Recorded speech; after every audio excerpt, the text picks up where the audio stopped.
ಎಲ್ಲರಿಗೂ ಶಿಕ್ಷಣ ತುಂಬಾ ಮುಖ್ಯ. ನಟನೆ ಜೊತೆಗೆ ಶಿಕ್ಷಣ ತುಂಬಾ ಮುಖ್ಯ ಎಂದು ಕಲಾವಿದರು ಹೇಳುತ್ತಲೇ ಬಂದಿದ್ದಾರೆ. ಒಮ್ಮೆ ಸಿನಿಮಾ, ಧಾರಾವಾಹಿ ಅವಕಾಶ ಇರಬಹುದು, ಇಲ್ಲದೇ ಇರಬಹುದು. ಆದರೆ ಶಿಕ್ಷಣ ಇದ್ದರೆ ನಾವು ಎಲ್ಲೇ ಇದ್ದರೂ ಜೀವನ ಮಾಡಬಹುದು ಎನ್ನುತ್ತಾರೆ ಕಲಾವಿದರು. ರಾಮಾಚಾರಿ ಧಾರಾವಾಹಿ ನಟಿ ಮೌನ ಗುಡ್ಡೆಮನೆ ಅವರು ಡಿಗ್ರಿ ಶಿಕ್ಷಣ ಪಡೆಯುತ್ತಿದ್ದಾರೆ ಎನ್ನಲಾಗಿದೆ. ಕಿರುತೆರೆಯಲ್ಲಿ ಬ್ಯುಸಿಯಾಗಿರುವ ಭೂಮಿಕಾ ರಮೇಶ್ ಅವರು ಕರೆಸ್ಪಾಂಡಿಂಗ್ಸ್ನಲ್ಲಿ ಡಿಗ್ರಿ ಶಿಕ್ಷಣ ಪಡೆಯುತ್ತಿದ್ದಾರೆ.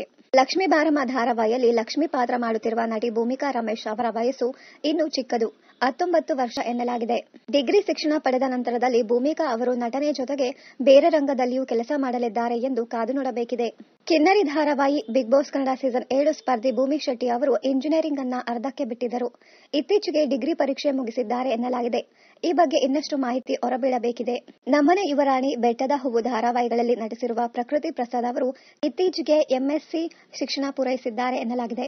ಸದ್ಯ ನೀನಾದೇ ನಾ ಧಾರಾವಾಹಿಯಲ್ಲಿ ನಟಿಸುತ್ತಿರುವ ಖುಷಿ ಶಿವು ಅವರು ಇತ್ತೀಚೆಗೆ ಡಿಗ್ರಿ ಶಿಕ್ಷಣ ಮುಗಿಸಿದ್ದಾರೆ. ಈ ಹಿಂದೆ ಅವರು ಪಾರು, ನಮ್ಮನೆ ಯುವರಾಣಿ ಧಾರಾವಾಹಿಯಲ್ಲಿ ನಟಿಸಿದ್ದರು. ಸದ್ಯ ಪುಟ್ಟಕ್ಕನ ಮಕ್ಕಳು ಧಾರಾವಾಹಿಯಲ್ಲಿ ಸ್ನೇಹ ಪಾತ್ರದಲ್ಲಿ ಸಂಜನಾ ಬುರ್ಲಿ ಅವರು ನಟಿಸುತ್ತಿದ್ದಾರೆ. ಸಂಜನಾ ಅವರು ಮೆಡಿಕಲ್ ಇಂಜಿನಿಯರಿಂಗ್ ಓದುತ್ತಿದ್ದಾರೆ. ಸಂಜನಾ ಬುರ್ಲಿ ಅವರಿಗೆ ನಟನೆಯ ಮೇಲೆ ಒಲವಿದೆ. ಇದರ ಜೊತೆಗೆ ಅವರು ಇನ್ನೂ ಹೆಚ್ಚಿನ ಶಿಕ್ಷಣ ಪಡೆಯುವ ಪ್ರಯತ್ನದಲ್ಲಿದ್ದಾರೆ. ಇನ್ನಷ್ಟು ಕನ್ನಡ ಧಾರಾವಾಹಿ, ಸಿನಿಮಾ ಹಾಗೂ big boss Kannada season 10 daily ಅಪ್ಡೇಟ್ಸ್ಗಾಗಿ ಚಾನೆಲ್ ಅನ್ನು ಸಬ್ಸ್ಕ್ರೈಬ್ ಮಾಡಿ. Thank you.